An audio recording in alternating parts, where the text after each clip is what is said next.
Hi, I'm Constance Case. I teach in the Department of Theater and Dance at Westchester University. I just started last August and am very interested in the online distance ed teaching component.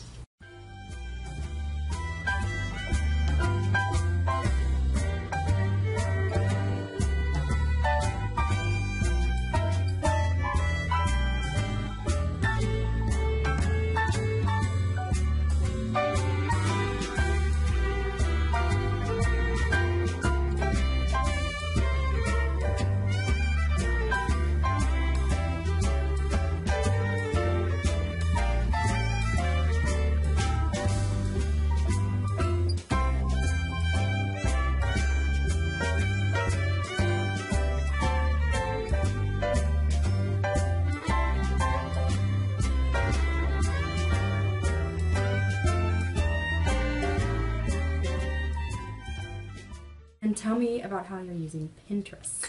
Pinterest, in makeup courses, stage makeup courses, they historically have had people, you have to put together a collection of images of different ages, different societies, different animals, horror, fantasy, anything that you might use to create stage makeup. So scars, cuts, bruises, right? And what they've traditionally done in the past is you take a photo album or a scrapbook and you cut little tiny pictures and you put them in, and you've got paper and you've got heaviness, and it's very cost prohibitive and it's time consuming. Okay. So what I did for my class what I did the past few years was I let them put it on a flash drive or a thumb drive or a DVD if they needed to. So this year I decided to try Pinterest. So I gave them the parameters, how many posts they could put, what they were supposed to look like, how that was supposed to work, and each of my students set up a Pinterest account, which is totally free. And I told them, just set it up, you can take it down at the end if you want, or you can keep using it. Then every Sunday night they would send me the link of whatever was due Monday. I'd grade them, and we'd go through, and at the end they have this fabulous collection of faces and celebrities and makeups that is a tool they have, but they don't have to cart it around, and they can ignore it or use it forever if they want. Right. Were you yourself like a heavy user of Pinterest before you assigned Pinterest? I wouldn't say a heavy user. I mean, I used it. I wasn't like, a Pinterest junkie, which is not a bad thing. I'm not judging. I'm not judging at all. There are Pinterest junkies out there? There are worse ways to waste your time. Okay. Absolutely, yeah. Okay. But it could be used as a very useful tool. So I did know how to use it, and I was familiar with it. Okay. I looked into some other things like Flipbook, but that seemed to be more words. Most of the things that I could find that I was thinking of trying were word. And we don't want words. We want images with the information underneath the photo. And what were the extent of the kinds of questions you got from students? Or how much help did you give them in the actual tool, learning how to use the actual tool? Not much at all. Okay. That's one of the great things about Pinterest. Free and very user intuitive. You just need an email and you sign up.